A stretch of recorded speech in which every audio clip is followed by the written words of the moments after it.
So today we want to talk about some natural alternatives to OCD, Obsessive Compulsive Disorder. Now, why should we even consider using natural remedies? Well, simply because there's some slight minor complications to some of the treatments involving with OCD. So you have medications like Prozac, Celexa, Zoloft, Paxil, Effexor. All of these have major side effects. And the problem is once you start them, is there ever a point where you come off them that you're cured? The answer is no. So you're going to be on them for a very long time. And for some people, as time goes on, you need to take more and more of it. And so the more you take, the more side effects you have. Other surgeries that have side effects include deep brain stimulation, which is barbaric because you're literally drilling a hole in your head, putting a deep electrode into your brain. And if you look this up, it says that it's safe and effective. But if you look a little further, it says that it was approved through humanitarian device exception. What is that? Well, that's a special little exemption that you can use when there is no evidence of effectiveness. So is it really effective?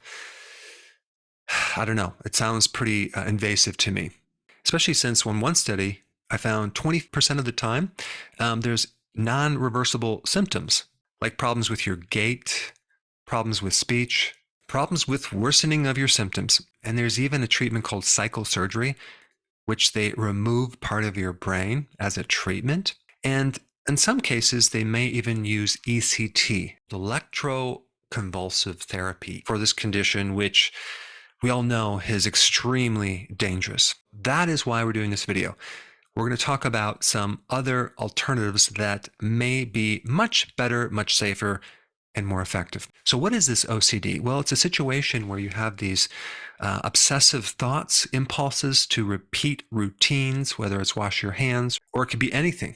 But the person doesn't have a full control over their thoughts. They have these thoughts that pop in that are constantly there. It's very introverting, which means the person is kind of stuck in their head all the time. There's a lot of stress. There's a lot of problem solving, a lot of uncertainty. I mean, even if you think about the purpose of the mind is to help you solve problems, right? Well, to the degree that you have uncertainties or doubts, you're not really resolving the problem. The problem is only resolved when you have no more uncertainties, no more doubts. So it's definitely an attempt to solve the problem by thinking about it obsessively, but it's a bit out of the person's control. There's some really good solutions for this problem that I want to chat about. Let's first talk about the diet that I would recommend. Now, if you've been watching my videos, you know what I'm going to say. It's called the keto diet, right? Low carb diet. Now, why is the ketogenic diet so good for this condition?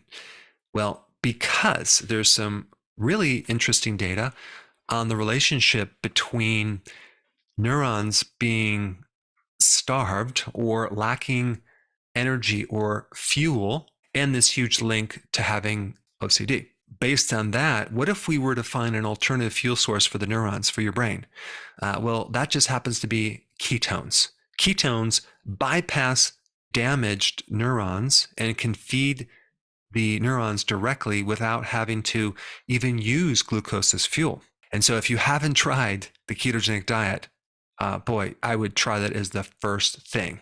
But ketones do a lot more. They actually can act as an antioxidant because a lot of times in OCD, you have inflammation, you have a lot of excess oxidative damage. And so if you can do something to bypass and use ketones as a remedy, boy, that would be a really good solution. Also, ketones stabilize the membranes of your nerves. Ketones help balance your neurotransmitters. And if you combine the healthy version of the ketogenic diet with intermittent fasting together, I think you'll have an excellent solution.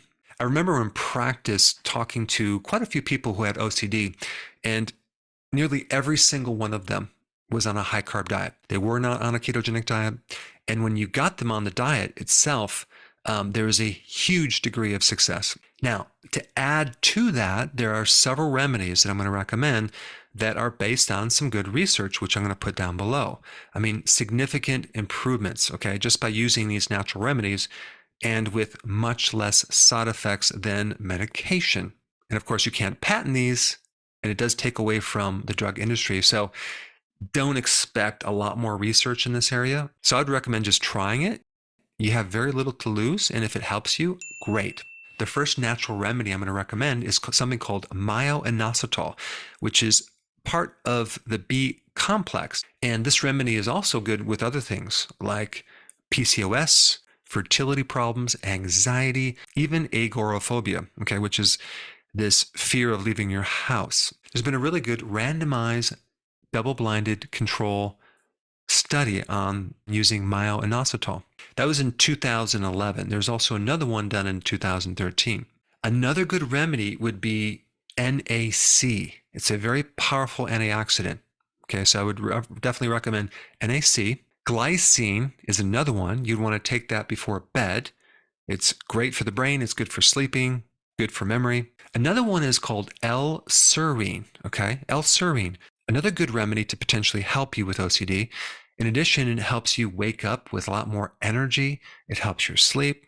It helps your focus. Now, the fifth remedy that I'm going to recommend is, I think, a very essential remedy, especially for OCD and many other problems. It's a natural version of thiamine, or B1. B1 is awesome for helping control your thoughts, and especially if someone's been on a high carb diet. But B1 helps reduce this other symptom called delirium, which has to do with confused thinking, a loss of focus, confusions, having disorganized thoughts. B1 can help a person with that. I would recommend taking a natural version of B1, not a synthetic version, but it's a precursor for acetylcholine, which is very important in neurotransmission, as well as the parasympathetic nervous system, which opposes the flight or fight mechanism, the sympathetic nervous system, which a lot of people are stuck in if they have OCD and anxiety and stress. And then the last thing is start consuming probiotic foods, kimchi, sauerkraut, to start building up your gut, because there's a huge relationship between what's going on in your gut and what's going on in your head. Now, for more information on how to do the healthy version of the ketogenic diet, okay, I put up this simple step-by-step video right here. Check it out.